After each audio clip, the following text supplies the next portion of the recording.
Estimado Padre Carlinhos, estimado Diácono Wilson, desejo também cumprimentar os queridos irmãos desta amada paróquia de Santa Clara, talvez os irmãos pela primeira vez estejam vindo aqui, a esta paróquia.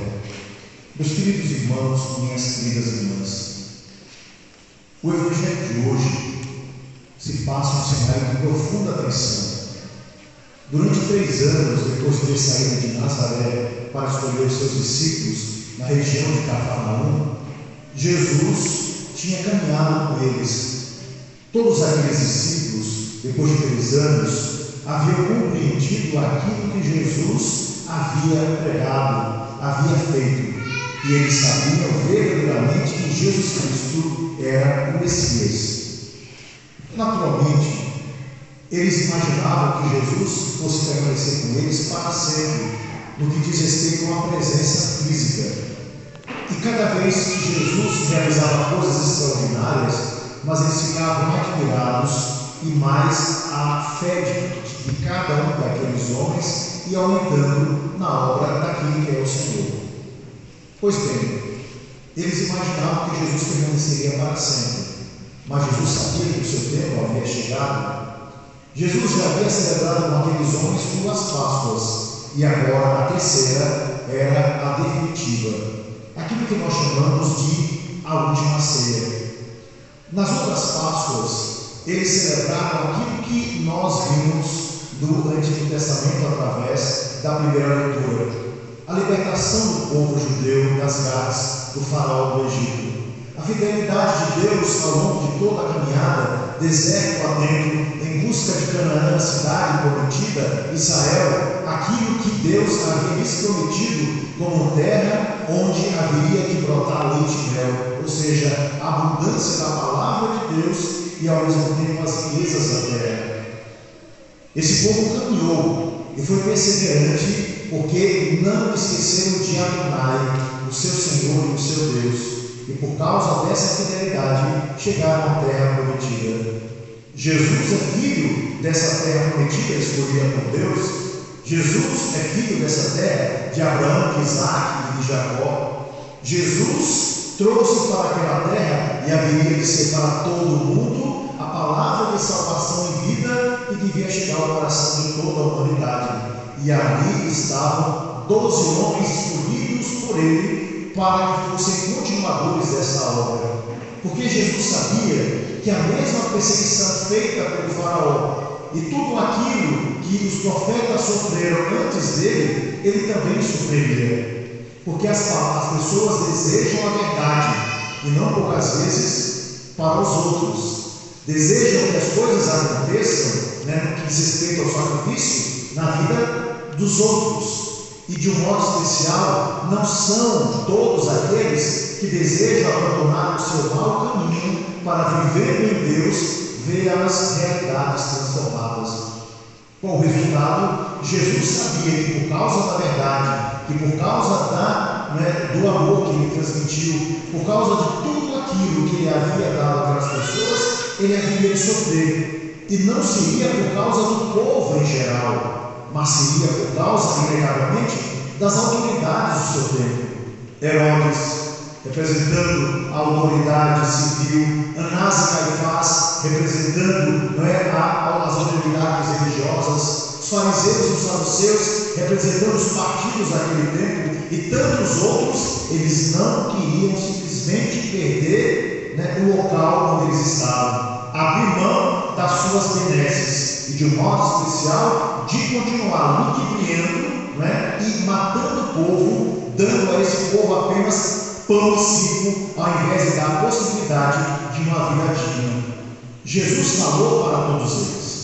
Jesus tocou em todas as feridas. Jesus alertou da verdade, mas eles não queriam a verdade. Eles queriam, naturalmente, que Jesus fizesse parte do seu grupo, para que tudo permanecesse da mesma forma. Mas Jesus não vendeu a sua divindade. Jesus não vendeu a sua humanidade. Jesus foi até o fim no projeto que o Pai lhe havia confiado. Pois bem, no meio desse cenário, nós encontramos a última ceia. E Jesus está ali com os 12 apóstolos. E Jesus está tenso, porque no meio dos 12 havia um homem que haveria de traí-lo. Meus irmãos e minhas irmãs, para nós é muito difícil entender o que se deu no coração de Judas Iscariotes, e não sou eu nem você que vai julgar esse homem, daquilo que ele resolveu decidir sobre a vida de Jesus. Alguns dizem que foi ciúme, por causa de alguns que eram mais amigos de Jesus. Alguns dizem que ele fez aquilo para que Jesus adiantasse o processo de restaurar todo Israel. O que é certo é que, se nós tomamos ao longo da nossa vida decisões erradas, elas terão consequências terríveis sobre a nossa própria existência. Se não fazemos escolhas que são escolhas boas, nós vamos acabar massacrando a nossa própria vida. E qual é o resultado? Respeitando a todos, Jesus deseja que a verdade nos liberte, que a vida domine a nossa existência e que sejamos capazes de ser como Ele, ministros de uma vida nova para todo mundo. Pois bem, Jesus reuniu os apóstolos, mas aquela ceia foi uma ceia diferente de todas as outras, como eu disse. Havia tensão em Jesus, e Jesus, talvez para demonstrar no último momento que ele desejava que os apóstolos aprendessem, ele fez aquilo que foi do projeto do Pai desde o início, se tornou servo de todos. É bonito perceber, meus irmãos e minhas irmãs, que Jesus, através do ato que nós acabamos de ouvir, se tornou escravo dos apóstolos. Sim, porque quando o patrão chegava em casa, o escravo lavava os seus pés, ou então o empregado que ele parava. Era o trabalho do servo, era o trabalho de alguém que estava a serviço, era o trabalho daqueles que eram considerados inferiores. Jesus faz uma escolha, vai lavar os pés de todos os discípulos. A reação de Pedro é uma reação presumida, afinal de contas, como é que Jesus, começando através de Pedro, ia lavar os pés dos discípulos, e ele sabia que Jesus era o mestre, mas Jesus fez questão de mostrar a cada um dos discípulos, como também a nós, que ele sim foi capaz de se inclinar, ele sendo Deus, diante da humanidade, para dizer a todo homem e a toda mulher: eu me rebaixo para ganhar o seu amor. Eu sou capaz de fazer qualquer coisa para ganhar a sua vida e a sua alma. Eu sou capaz de demonstrar, seja lá o que você desejar, para salvar a sua existência. Eis a grande graça dada por Jesus Cristo naquele momento em que ele serve para nós como exemplo. Deus se inclina diante da humanidade. Aquele que é o Senhor, que podia dominar todas as coisas, porque é Senhor de todas as coisas, aquele que fez milagres extraordinários, resolveu mostrar a nós do que Ele é capaz para ganhar o nosso coração e a nossa vida. E aí nós sabemos o que Ele fez. Ele lava os pés dos discípulos, mas diz para os seus discípulos: vocês devem fazer o mesmo. Não apenas o ato de lavar os pés, ou seja, coloquem-se a serviço da humanidade, sejam humildes, sejam capazes de levar o coração divino a todas as pessoas. E isso se faz, nos diz Jesus, através de uma profunda humildade, através da simplicidade, através do conhecimento das nossas próprias limitações, porque a arrogância nos separa de Deus e dos irmãos, mas a humildade faz com que nós sejamos capazes de estar mais próximos da divindade e de cada pessoa que nós encontramos ao longo do nosso caminho. Mas, meus irmãos e minhas irmãs, acontece algo extraordinário naquele instante. Jesus não apenas nos dá um exemplo de humildade, mas Jesus se dá totalmente a nós. E isso é feito através daquela consagração. A primeira que vai existir naquele dia, naquela quinta-feira, quando Jesus, diante dos apóstolos, pega e faz todas as bênçãos que são próprias daquilo que era da cultura judaica. Ou seja, eleva o pão, agradece, louva a Deus, eleva o vinho, mas dessa forma vai ser diferente. A consagração fará com que, a partir daquele momento, ali e por toda a vida, uma nova história para a humanidade. Deus se dá em corpo, sangue, alma e divindade a nós, pela Eucaristia. Eis o grande mistério, eis a grande graça. E Ele faz com que nós sejamos capazes de experimentá-lo dentro de nós através da Sagrada Comunhão. Ora, meus irmãos e minhas irmãs, de todos os tesouros dados por Jesus, de todas as graças dadas por Ele, inegavelmente a Eucaristia é a maior, porque é a sua presença, Deus em nosso meio. Quando nós comungamos, não comungamos apenas uma espécie ou algo simbólico que nos lembra a presença de Jesus. Não é isso. Ele disse: isto é o meu corpo, isto é o meu sangue. É a transubstanciação. Na matéria, naquilo que nós vemos, pode parecer a mesma coisa, mas algo divino, totalmente maior do que qualquer milagre que possa existir na terra, acontece pela mão mesmo das limitações dos sacerdotes, que faz com que diante de nós esteja verdadeiramente Jesus Cristo.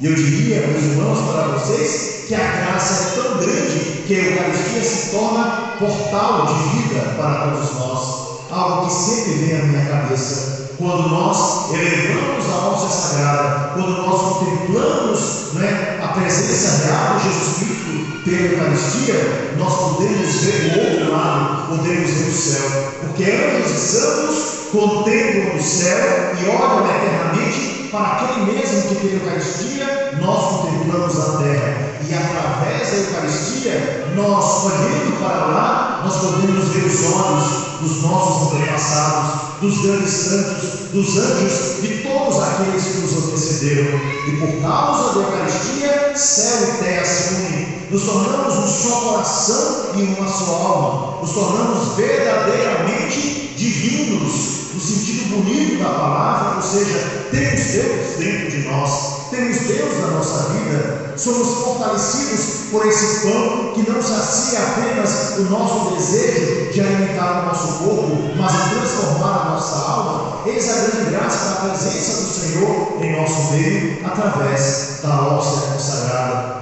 Portanto, ninguém pode dizer: eu tenho o direito de comungar, mas nós devemos dizer: eu desejo verdadeiramente, através das minhas escolhas, viver a beleza daquele que se dá a mim. E o apóstolo Paulo nos diz que nós precisamos pensar duas vezes, nos preparar, colocar nosso coração totalmente diante daquele que é o Senhor, para que nós não julguemos a nossa própria condenação, como nós ouvimos na segunda leitura.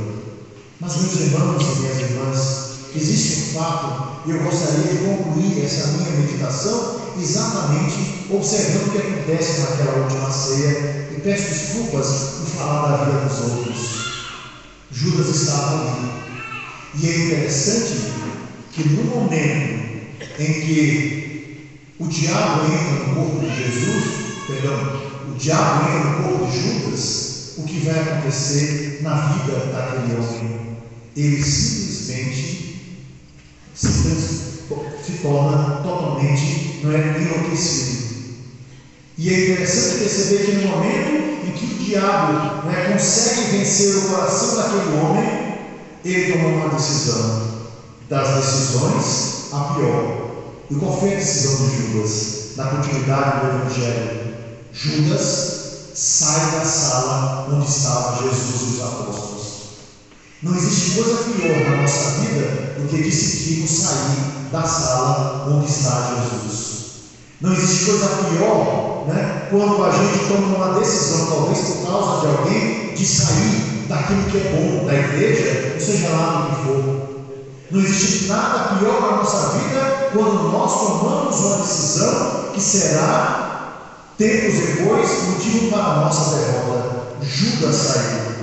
E ele, no momento daquela sala, ele não vai ser mais guiado por aquele que está naquela sala. Ele vai ser guiado por um outro, por uma criatura que é diabólica e que pede a ele alguma coisa, mas como bom agiota, que é o inimigo, vai cobrar dele imensamente. Qual o resultado? Ele sai para entregar Jesus Cristo. Ele sai para tomar uma decisão totalmente enlouquecida. Ele sai não para derrotar a vida de Jesus, porque Jesus vai ressuscitar, mas ele sai para derrotar a sua própria existência por ter saído do coração de Deus. E o resultado de quem faz isso é sempre o pior possível. Eu não preciso continuar a história.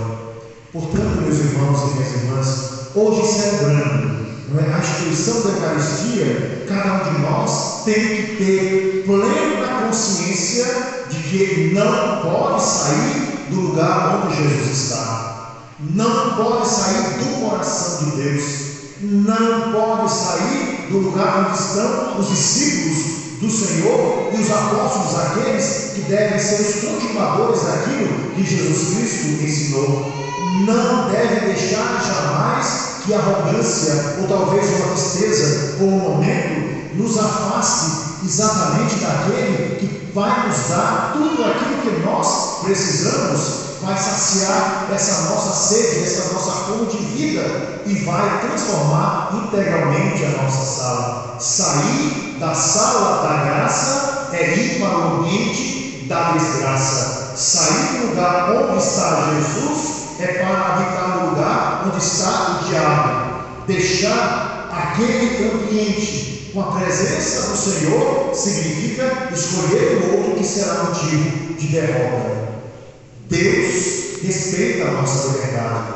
Jesus não foi lá e pegou Judas, as amarras para permanecer no mesmo ambiente. Jesus deu a Judas a mesma coisa que deu para os outros.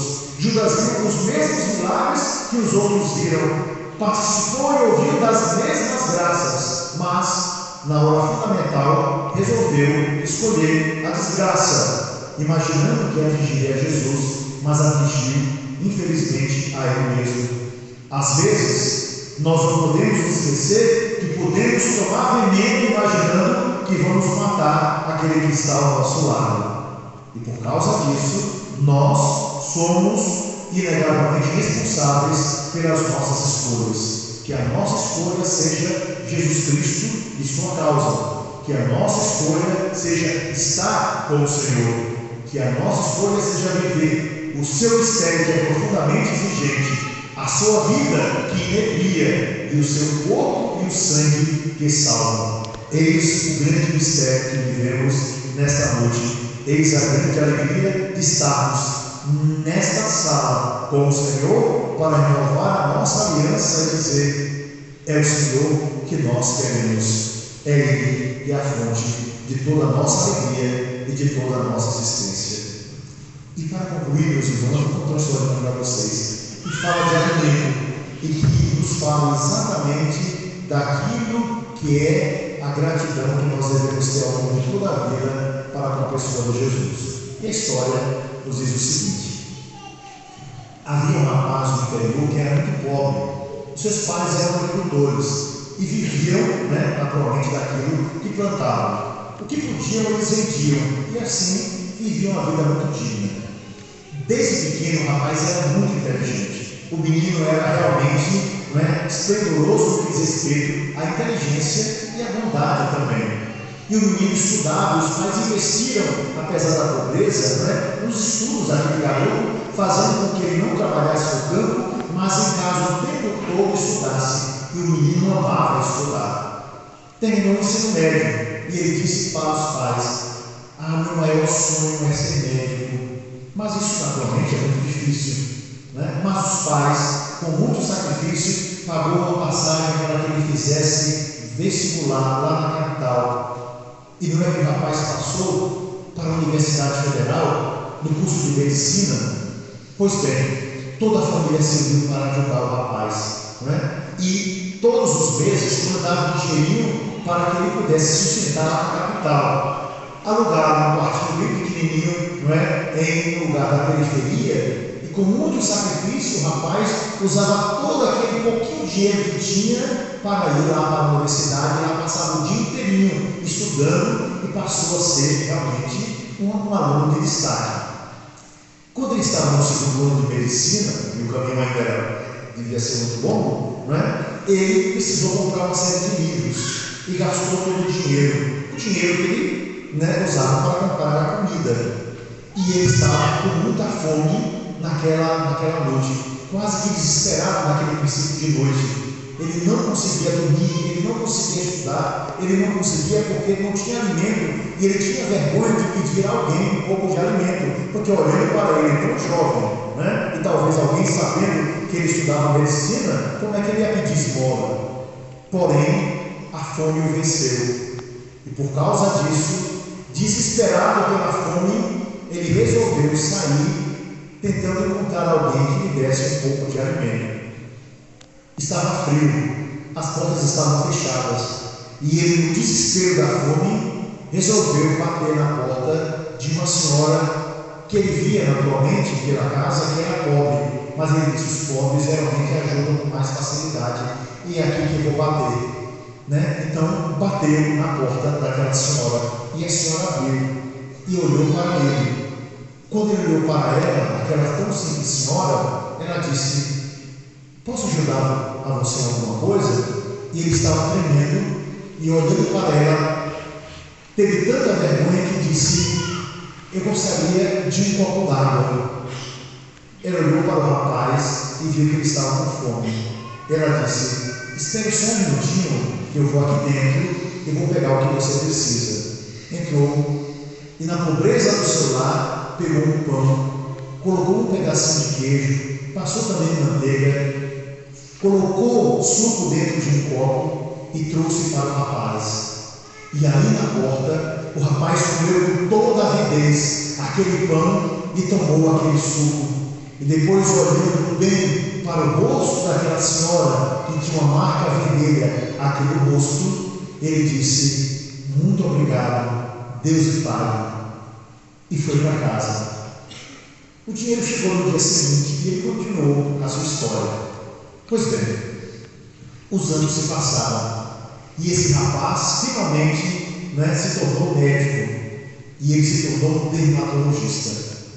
Um dia, quando já estava no seu consultório como jovem médico, chegou uma senhora que ele também atendia pelo SUS. Uma senhora ingressou, e quando ele ingressou naquela sala, ele, por causa daquela mancha que havia crescido, lembrou que foi aquela senhora que havia lhe dado o pão e o copo de suco. E ele perguntou o que ela desejava, porque ela não o reconheceu, e ela disse: olha, doutor, eu estou com essa mancha aqui no meu rosto que tem crescido. Ele olhou, fez os exames e disse: a senhora está com carcinoma, isso é um câncer de pele. E se a senhora não cuidar, isso vai crescer cada vez mais e a senhora vai morrer. E a senhora precisa fazer uma cirurgia de imediato. E ela disse para ele: como é que eu vou fazer cirurgia? Porque aqui no SUS a coisa é muito demorada. Como é que eu vou pagar o médico se eu sou uma mulher pobre? Ele disse: não se preocupe, a senhora vai fazer cirurgia. E ela disse: doutor, eu sou pobre, eu não tenho condições de pagar o médico. A senhora vai fazer uma cirurgia no meu consultório, mas doutor, o senhor precisa me dizer, porque eu não vou ter dinheiro para pagar ao senhor. E ela disse: a senhora vai fazer essa cirurgia essa semana e não se preocupe, depois disso eu vou lhe dar o valor. Pois bem, não é? Ela fez a cirurgia e com todo o carinho ele cuidou daquela senhora. E um mês depois ela voltou, para fazer o último exame. Ela se sentou, e ele olhou e disse: poxa vida, que beleza, eu consegui tirar tudo o que estava aí. E tenho a certeza absoluta que a senhora não vai nem precisar fazer quimioterapia, porque a senhora está curada. O câncer estava totalmente localizado e eu tirei tudo.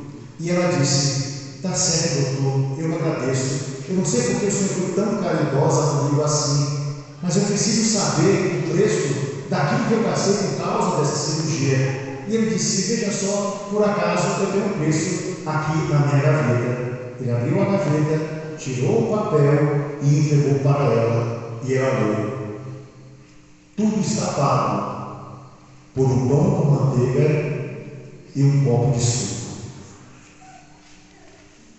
Essa é a caridade, essa é a gratidão que nós precisamos ter para com aquele que nos deu o pão da vida, por aquele que nos deu a graça da nossa existência, por aquele que nos deu a possibilidade de uma vida nova. E nós levamos a beleza dessa existência porque sabemos que Ele é verdadeiramente o Senhor.